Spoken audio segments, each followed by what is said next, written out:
কেন জানো? তারা যদি তোমাদের ভেতর থেকে জিহাদের তামান্না, জিহাদের আকাঙ্ক্ষা দূর করে দিতে পারে, তারা জানে এই মুসলমান যদি জেগে ওঠে, কেন জানো?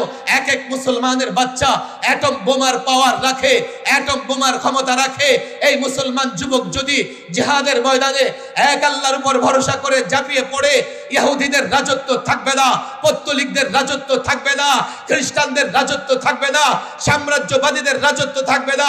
এজন্য তোমাকে দমন করবার জন্য, তোমার ভেতর থেকে জিহাদের জজবা খতম করার জন্য তোমাকে সন্ত্রাস বলে, তোমাকে জঙ্গিবাদ বলে, তোমাকে মৌলবাদ বলে, তোমাকে সাম্প্রদায়িক বলে দমন করতে চায়।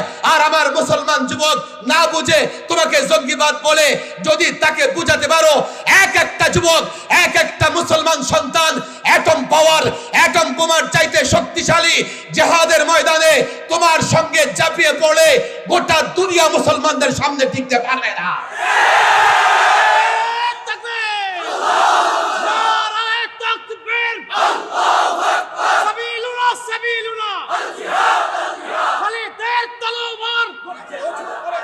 তারা বলবে কি, হুজুর জিহাদের নামে তো অনেক জায়গায় অনেক উল্টাপাল্টা কাজ হচ্ছে।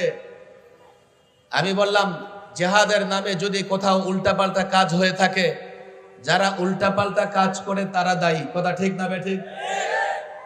তুমি জিহাদ, জিহাদিস্ট, জিহাদের কথা বললে তারা জঙ্গিবাদ কেন বলবা? উদাহরণ চাও, এক্সাম্পল চাও? পৃথিবীতে অনেক রাষ্ট্রপ্রধান গণতন্ত্রের কথা বলে স্বৈর শাসন চালু করেছে। এর একটাই যে পলাতক সরকার অনেক গণতন্ত্রের কথা বলেছে, কিন্তু 16 বছরে স্বৈর শাসন প্রতিষ্ঠার পরে এই দেশের জনগণের উপরে জুলুম ছাড়া আর কিছুই করে না। তোমরা সমাজতন্ত্রের কথা বলো, পৃথিবীতে অনেক রাষ্ট্রপ্রধান সমাজতন্ত্রের কথা বলে স্বৈর শাসন প্রতিষ্ঠা করেছে। কই, তোমরা তো গণতন্ত্রকে দোষারোপ করো না, তোমরা তো সমাজতন্ত্রকে দোষারোপ করো না। জিহাদের নামে যদি কেউ উল্টাপাল্টাও করে থাকে, জিহাদকে কেন দোষারোপ করো? জিহাদকে এই জন্যই দোষারোপ করো, তোমাদের মুখে পশ্চিমারা হাড্ডি দিয়ে রেখেছে। বাংলাদেশের সংবিধান সংস্কার করার দরকার আছে। বিশেষ করে এই ফ্যাসিস্ট সরকার 2011